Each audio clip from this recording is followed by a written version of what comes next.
So in any case, getting back to this history business, I'm sorry. This is a request from some of my students about getting a feel about my thoughts, I guess, and about my background. I'm always a little worried when when people listen to me too much. That means I must be older because I'm giving more. I'm given more patience and credibility. I don't know if it's deserved, but I'm willing to share. In any case, this path to self-perfection carries over into one's personal life, or should. All of us can make mistakes. There's a quote I always liked from Dr. Peale, Vincent Peale, who was a motivational speaker. And he used to say, it's not what happens to you in life that matters. It's how you handle and deal with what happens to you in life that matters. So I kind of always liked that, and one of my goals when I'm teaching is to remind people that what will help sustain them in their training was the same thing that sustained me in mine, and that is, if I can take what I learned on the mats, because they don't lie, and take it into my real world, outside life, then the two become one, and then I'm maybe a better person. But getting back to what I was saying earlier about the history, that's about as much history as I know. I don't have any more factual information than that, except the fact that when Mr. Bo came over here, Master Morita died early, in his late 50s, and his stepson, Tominosuke Nara, N-A-R-A, took over the dojo there in Chitose. And although there were other black belts, Japanese black belts, Mr. Bo doesn't know what happened to them, and we lost contact with them back in the 70s. He no longer was getting information and so forth, and so we lost that. But in between all that, he was promoted a number of times and ended up being a Go-Dan in a 6-Dan system. He was a 5th Dan in a 6-Dan system, and I remember him getting his San-Dan, and then he was promoted to Go-Dan. He never was a Yan-Dan. He was promoted over that rank, and that's my brief history there.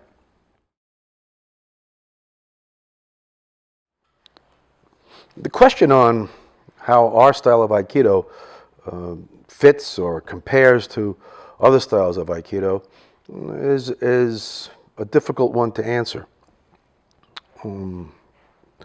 It's undoubtedly all subjective. I've trained in Hanbu Aikido in Japan. I've had some experience with Yoshinkan Aikido, and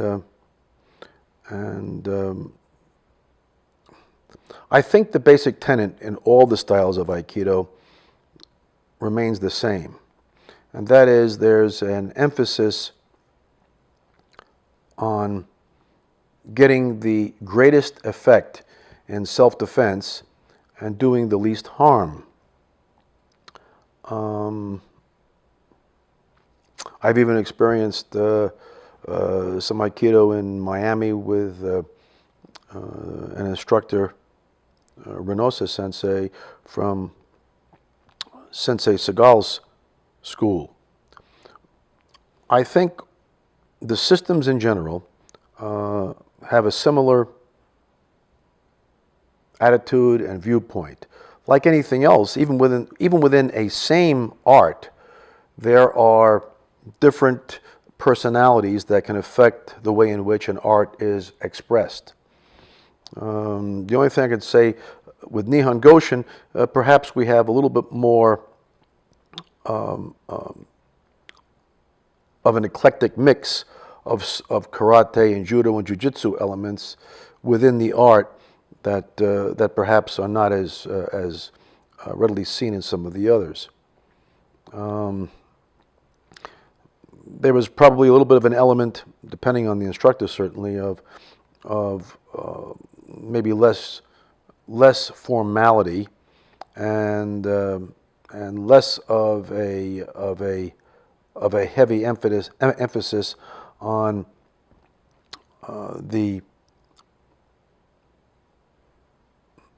emphasis on just having every single technique end up in a fall or roll. And again, when asked, this is simply kind of a quick subjective kind of analysis, and I'm readily comfortable accepting that it could be a certain amount of it is skewed from my own perspective, but it is my own perspective. The other thing is that probably there's a little bit more of an element in our style of a little bit more emphasis on more American style or street style attacks than extended, overly committed ones, and our circles probably are a little bit tighter or smaller.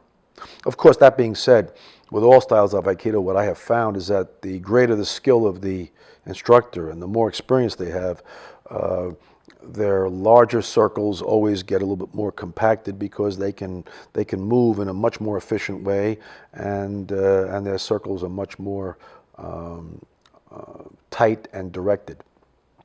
But apart from that, I don't see much of a big change in those kinds of things. But again, ours has a little bit more emphasis on perhaps some of the other, the additional aspects of strikes and some of the other arts that we were exposed to under Shodo Morita.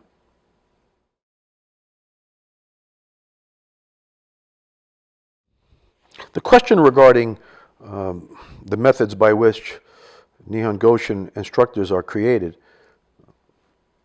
I'm sure is no different than most any other art. We do have a requirement that in order to receive a shodan, everyone must have experience teaching. The concept of that is twofold. One is, through teaching, techniques and training methods are reinforced because one has to be able to articulate what one thinks they know. And if obviously you're not as clear on it as you'd like to be, then perhaps what you think you know is not quite as strong or has the depth that you previously thought. So that's one aspect. The other aspect is that when you get a black belt, you're also, in many ways, and in many associations, it's an automatic that you're also given a teaching license. You now have the okay by the association that you're with to then teach that art. Well, if you've never been exposed to making class plans, using the dojo environment in an efficient manner, being able to clearly define goals and have a plan that allows a student to progress from one movement to another. For instance, when we go and make a class plan, I've often asked the students to make a class plan, and they'll do things like teach a student a strike or some sort, or do some other thing, and then soon after go into a drill that includes blocks, but they forgot to teach the blocks. So by going through a plan, you begin to kind of coalesce in your own mind a series of things that have to start first, and then constantly grow the information in some coordinated way that allows the student to move along with continuity. If you don't have that kind of exposure, it's difficult. And teaching takes patience. It takes creativity. You have to be able to I like team teaching a lot because, you know, if I explain something in front of 10 students and 6 got it, and then say my son who teaches alongside of me may explain it also in his own fashion, perhaps the other 4 will be more likely to pick up on that. There's always the old sayings that there's what I say and what you hear. There's what I meant to say and what ended up coming out of my mouth. We can all fumble a little bit and not be as